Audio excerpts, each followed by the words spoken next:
Welcome to today's talk. My name is Glenn Diesen, and I'm joined by Alexander Mercouris and Dmitry Polyanskiy, the first deputy permanent representative of the Russian Federation to the United Nations.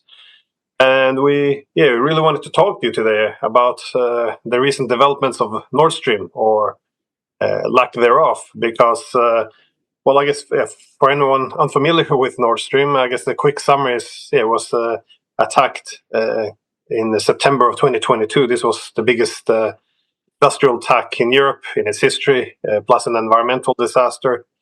The Americans had very openly, obviously, threatened to destroy it, as well as sanctioning it. And once it was blown up, we remember the Nulands and Blinken, they did their victory lap saying what great the was.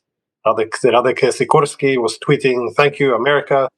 And yet, I found fascinating then that the politicians and the media suddenly began to argue that all evidence was pointing towards Russia, even though there was never put any evidence forward. And Stoltenberg even implied this could have been an Article 5 attack. But this was before the Seymour Hersh article, which blamed the US for the attack. And then we saw the narrative shift. The United States began to argue it was a pro-Ukrainian group on a sailboat for being behind this attack. And several NATO countries then began these investigations, which we want to ask about today. But Russia was excluded. And when the Russians put forward a resolution at the United Nations to establish an independent investigation, from what I understand, the Western countries all rejected. And we had a Washington Post article quoting a European official who said that we don't ask too many questions because we will probably not like what we find if we keep being. So for the rest of us, of course, we were asked to keep quiet, not to engage in speculations while the investigators were allowed to do their job. So, Mr. Polyanskiy, what is the current status of those investigations? Well, I think, Glenn, you made an excellent recap of what happened before. And actually, the most recent developments were the decisions of Denmark and Sweden to actually abandon their own investigation, saying that they can't proceed further because they really don't see any prospects of finding someone who is responsible for this. So it actually means that for 1 year, exactly 1 year, they were just, beating around the bush. And my assessment is that they were just trying not to come to these awkward questions that you mentioned that would imply very awkward answers, awkward for them, for those who listen to these answers.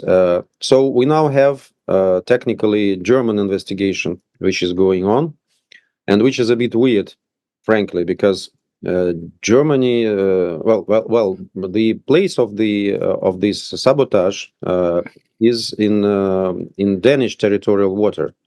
So, in my understanding, the most important of these investigations should have been Danish one.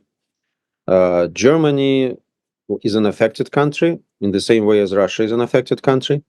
But actually, it's a big question what kind of actions and conclusions can Germany make in the absence of investigation from Denmark and Sweden. So I don't think it will be a surprise for everybody when Germany will come to more or less the same conclusions.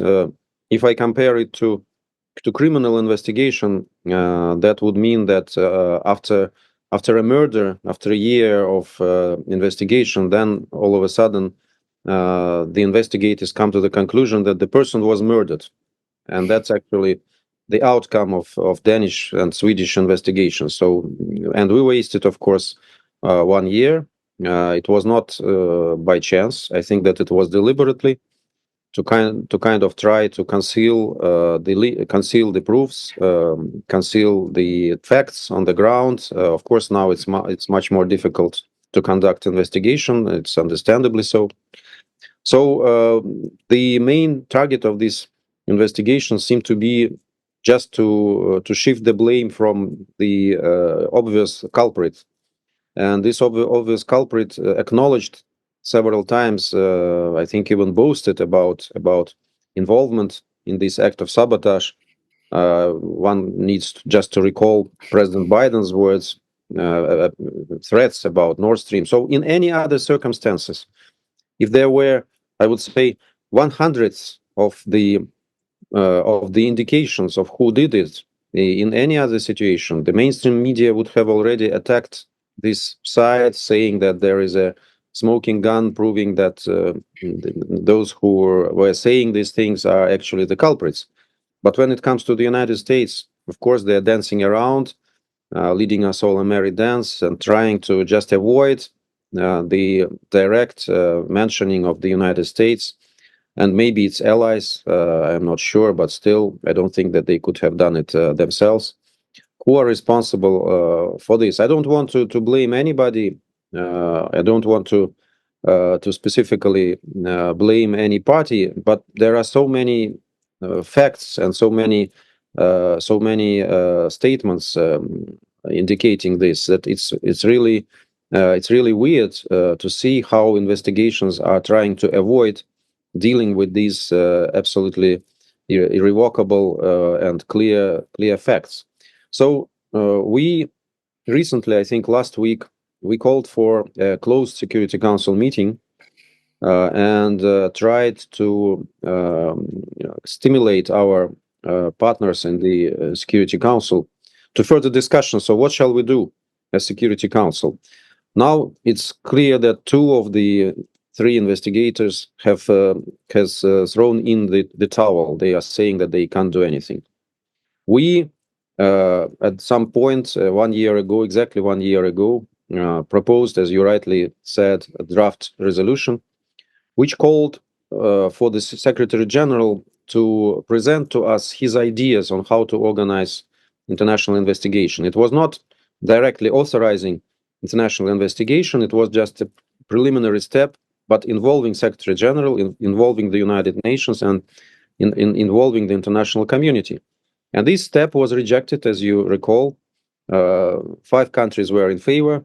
The others abstained. Nobody voted against this draft. They all abstained, citing as a reason that we don't need to press for national investigation, that they are doing a good job, and they will come to certain conclusions, and it's not necessary to proceed in any other way. But nobody in their statements excluded international investigation. They just said that it's not relevant at this point when there are national investigations ongoing. So I posed the question to my colleagues, so what now? What now? We are facing the situation when the Germans will follow suit. That's quite clear.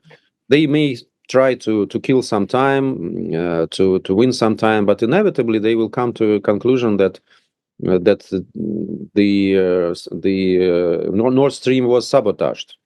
So this is, of course, an incredibly useful conclusion for all of us. So what do we do?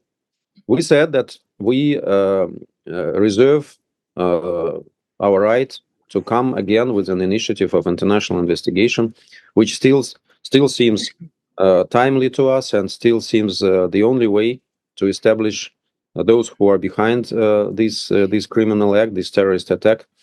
They should be punished, because otherwise we are entering in a very dire waters where everybody could sabotage infrastructure, international infrastructure objects, be it pipelines or be it cables, whatever. So we need to show that such acts will not be tolerated by international community.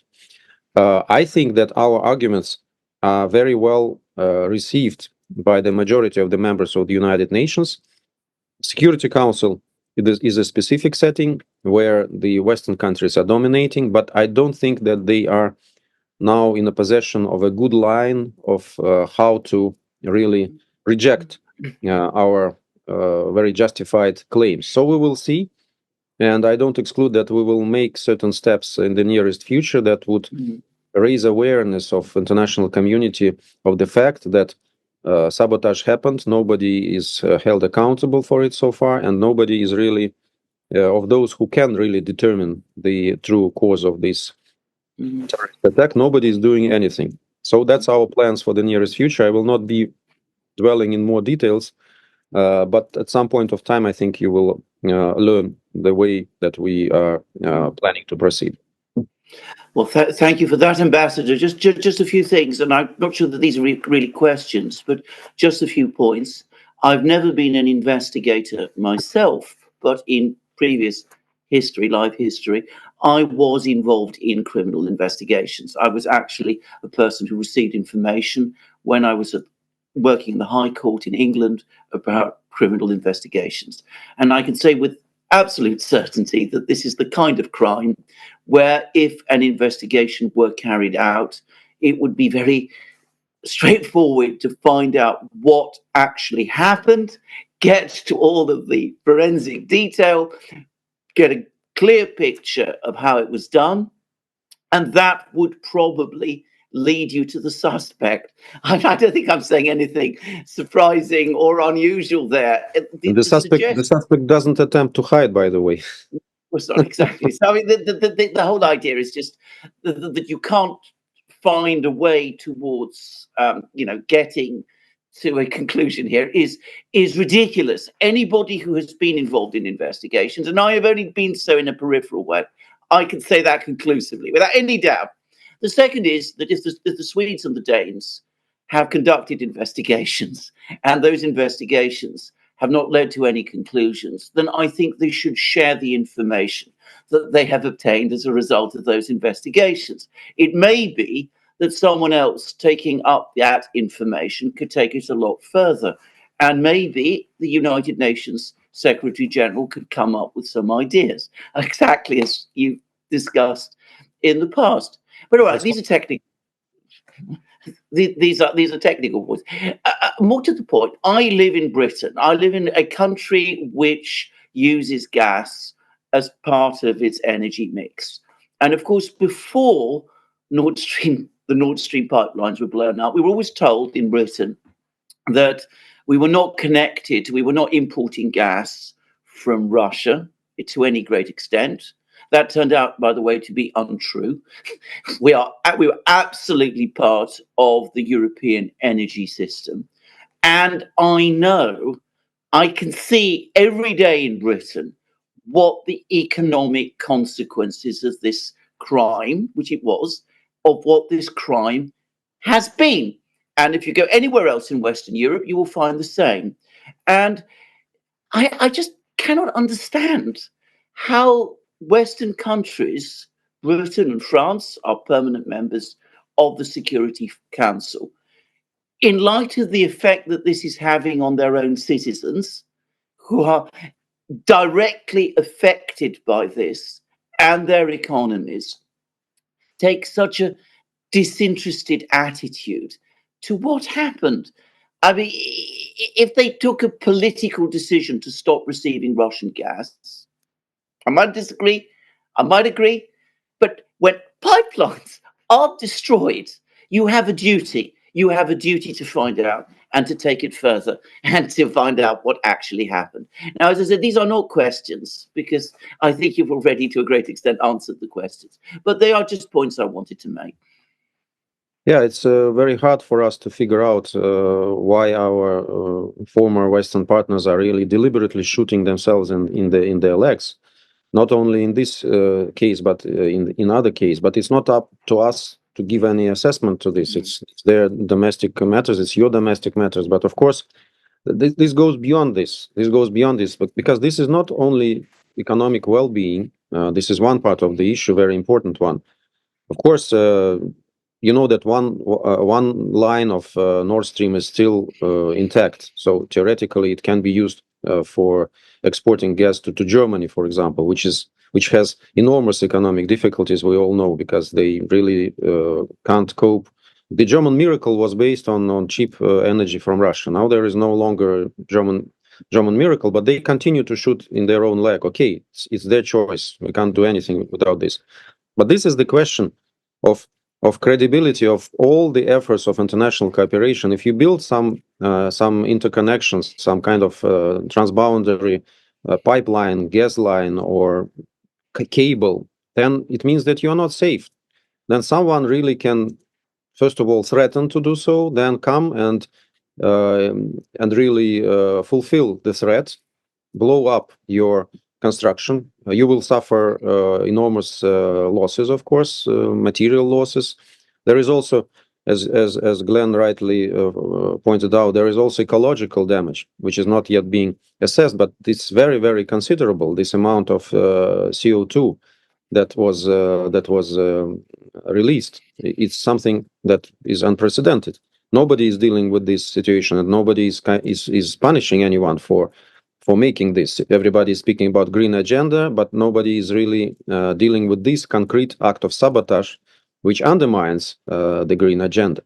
But the question is bigger. The question is the credibility of the whole of our efforts at the international community. If such acts can go unpunished, then what can we plan? What kind of international cooperation can be foreseen, and what is the risk for investment for future such projects, which are indispensable for all of us, for many countries, not only for the UK, for Norway, for Europe, but for in Asia. There are a lot of interconnections, a lot of cables.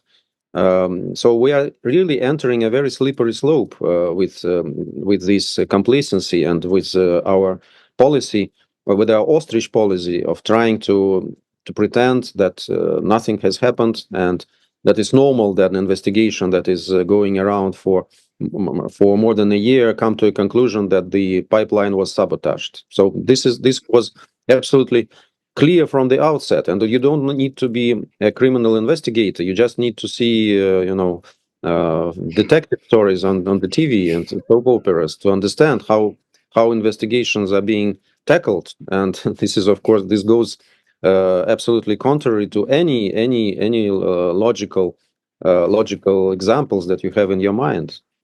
But you are in conversations, I assume, with your American colleagues there at the United Nations. I'm just curious, do they say anything about the discrepancies? I'm thinking, for example, Washington Post. They claim that their intelligence community, then the CIA, had known about the attack in advance, and apparently they attempted to convince the Ukrainians not to carry out the attack. But it raises several questions. So, like, why weren't they able to? And second, why did the US then point the finger towards Russia for months if they already knew in advance? And what happened to the whole argument of this being had to be a state actor, and now it's a pro-Ukrainian group on a sailboat, which seems to be the main theory?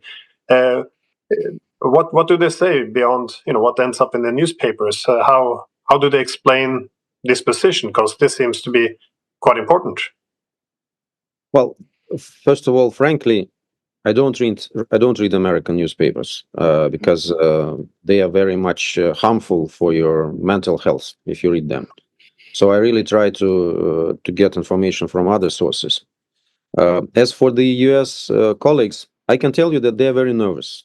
They are visibly nervous now because they feel visibly uncomfortable. Our colleagues, diplomats, who have, of course, some limited access to this kind of information.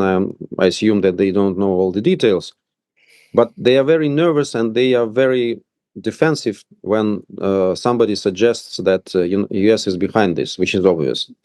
So last time when we discussed this thing in the council, my colleague immediately started to attack me, though in my intervention I never mentioned US. It was a closed meeting.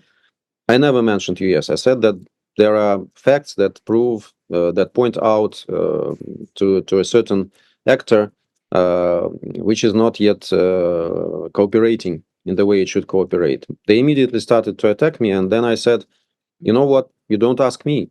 There are not Russian citizens who have testimony to this, and their names are Biden, Nuland, Sikorsky. So please ask them. What did they have in mind when they said what they said? And this is registered. This is not something that we invented. Ask them. It's very simple. Again, in any other situation, when a fraction of this would have been disclosed, everybody would already claim that there is a smoking gun. Now they pretend that there is no smoking gun, that this is all Russian invention, Russian propaganda, everything that Russia says is a lie.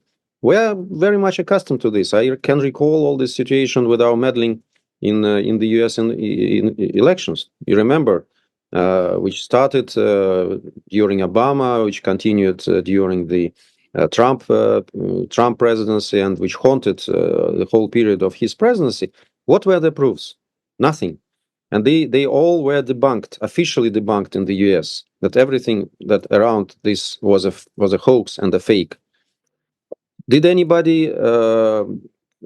apologize to us? No. The sanctions that were introduced back in 2016 are still in force. Still in force. There were 60 of my colleagues expelled because of this from my embassy in Washington and from our mission. Absolutely legitimately expelled without any explanation. There was our property seized in Washington, in San Francisco, in Seattle, and here in New York. And we say, it's very ridiculous. We're being told that, yes, it's your property, nobody denies it, but you can't use it. That's the circumstance. You just can't use your property. It's still because of alleged Russian involvement in the elections. Now it is debunked. It is being classified as a hoax. But if you ask rank and file American, did Russia meddle in the elections? I think majority will still say, yes, of course it did. They do not know that it was debunked because the government didn't apologize. The government doesn't want to attract too much attention to this uncomfortable fact. And a lot of things happened when we were accused of wrongdoings or misconduct. I can recall, for example, this ridiculous story of us paying bounty to Taliban, which was very loud. Again, it was immediately debunked, but it is still haunting the media sphere, and you can come from time to time to certain leads from this story as if it already happened. So we did other things. Well, Alexander, you're from UK. I can also quote Litvinenko case. I can quote Skripal case. We tried to figure out what are really the allegations, what are the facts. Immediately when we come to the threshold, which is uncomfortable to the British authorities, they just say it's classified. You have no access to this. This is already not a public investigation. And we still don't have the answers. On Skripal case, we have around 200 questions unanswered, officially tabled by our embassy in London. And they just say Russia did it. Just take it as it is. Russia did it. Russia meddled in the elections. Russia paid bounty to Taliban. In the same way, I think they wanted to treat the Nord Stream, because Russia is a rogue country. Russia is a bad country. We are wrong people on the earth. So that's why can't Russia be behind this? But this was so ridiculous that it didn't kind of survive the scrutiny even of the US authorities. So now they are not claiming that Russia did it, but they still stick to some officially we haven't heard anything. Unofficially, they stick to some very weird theories. I think that the only one that they haven't just exploited, maybe that was the interference from the aliens. I don't know. Maybe at some kind they will come to this, but not at this point visibly. They do everything just to shift the blame from themselves, from the obvious facts, and try to kind of zombie US public and international public with this basic understanding that Russia is behind everything bad that is happening in the world. If you have a problem in your house, you spill the milk, Russia is behind this. Of course, Putin is personally to blame for everything wrong that happens in your life. That's the perception that is being imposed on Western society through mass media.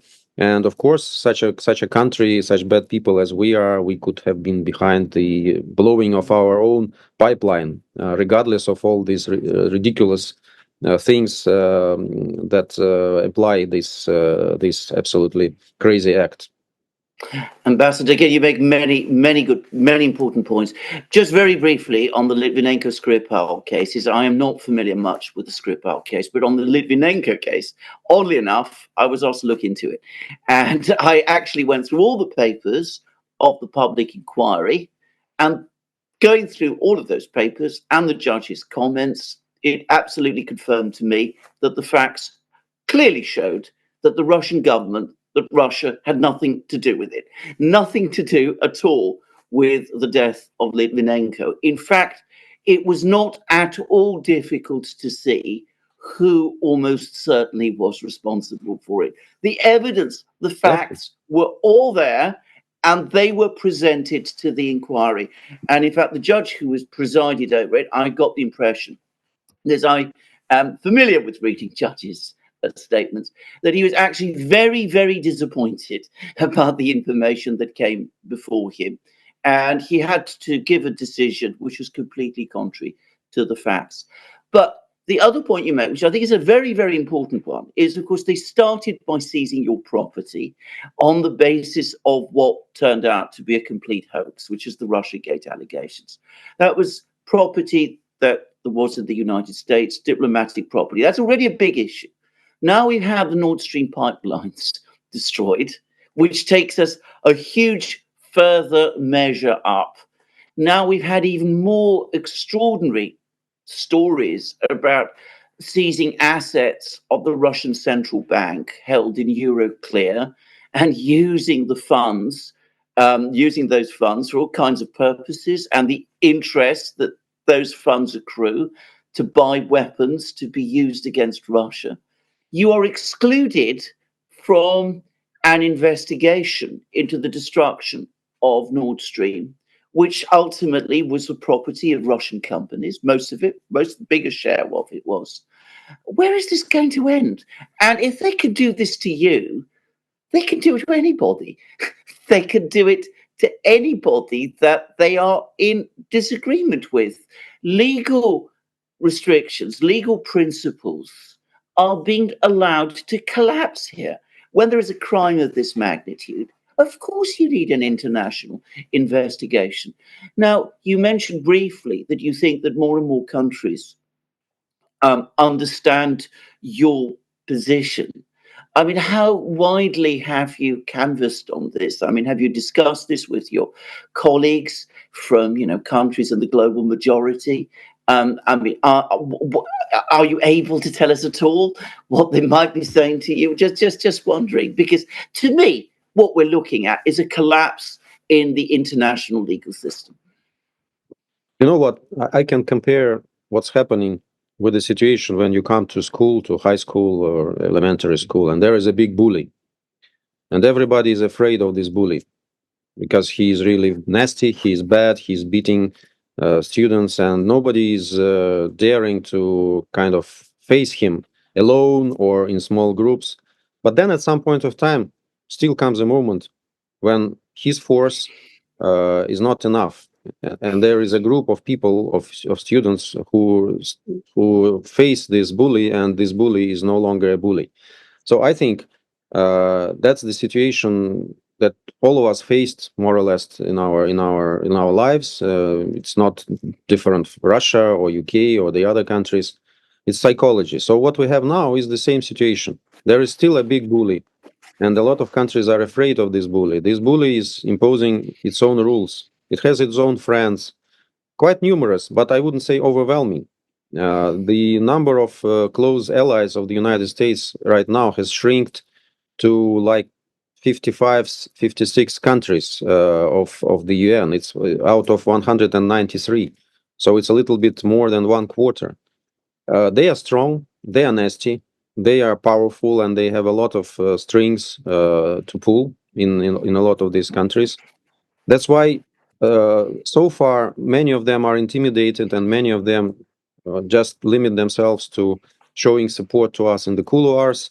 And of course, they will not be willing to pronounce anything against the US or telling the truth in public. No, we are not yet there. But the demand for this is growing. People are absolutely aware, my colleagues in the UN are aware of this injustice. They are aware of where this rules-based international order, which shouldn't be confused with the order based on the rule of international law, where it all leads us. It leads us to the situation right like this. Then when it is contrary to the interests of the United States and its allies, there is no law, there is no justice, there is no freedom. There is no freedom of speech when it comes to what US doesn't want to listen. It is immediately being labeled Russian propaganda. So they see what is really happening, and what's happening is extremely bad. And what's really seems optimistic to me is that a lot of people here in the United States also now try to figure out and start to figure out in what position their country is right now and how it looks like at the international arena. And the Nord Stream case, I think it's really one of the most illustrative cases of this rules-based international order, And this vicious circle of lies and manipulations and tarnishing of other countries, which is led by the United States. This is quite obvious. I don't know when it will yield results, but I'm sure that the results will be there. I feel that there is a growing demand in the United Nations for a change. Bully is still there, Bully is still strong, and Bully is camping, digging his heels in for his positions and for his interests. So far, this is not yet over. But the positions of this Bully are very much weakened, and his credibility is really very, very weak right now. I think that more and more people understand this. We're running out of time. I just want to add one thing on you had a list, and the Russiagate 2.0, if you will. That is 4 years after 2016. There was a similar incident, of course, with the Biden laptop. This was said to have been a Russian disinformation campaign, and as a result, the intelligence agencies weighed in with the tech companies and ended up actually censoring all information, making it impossible to share the story about the Biden laptop, given that it was labeled Russian disinformation. However, 1 year later, after the election, we see the same. It's been proven that it was 100% correct. It was the laptop of Hunter Biden, and also Russia had absolutely nothing to do with this, with the leaking of this. But as you say, the story falls apart, but the sanctions and the narrative, the belief people had that, this was a Russian disinformation campaign, it still remains. So it's a disturbing trend, I would just say. Piles of lies, which come one after another. And it's very difficult for ordinary citizen to really figure out what's happening. But people start to ask questions. And again, it started with Litvinenko case. It started maybe even earlier. And there are these more and more layers of these lies which are being there. And when these lies are being debunked, nobody dares to apologize. Nobody dares to say openly to the public that, you know what, this is not true. This is really something that we took for wrong, and Russia has nothing to do this. Maybe they will do it, but on the 5th page of a newspaper somewhere with a very little font for nobody to notice. But they will continue their narrative, and their narrative will be based on the building blocks of these lies. And that's what they are doing. And again, our property is still there, it is still confiscated. We don't have access to this property, regardless of the fact that all these ridiculous accusations were debunked in the US. This is how this country lives. And unfortunately, it hasn't.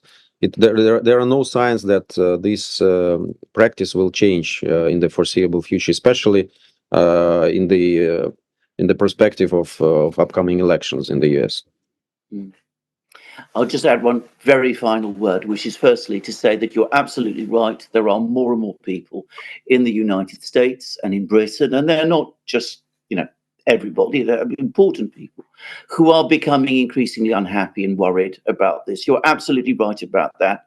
And it's important to say this. This is not everybody who supports these policies here. And the second is, from my part, to thank you very much for joining us and giving us your time, because I have no more questions and comments to make. Thank you very much. It was a pleasure. Thanks so much.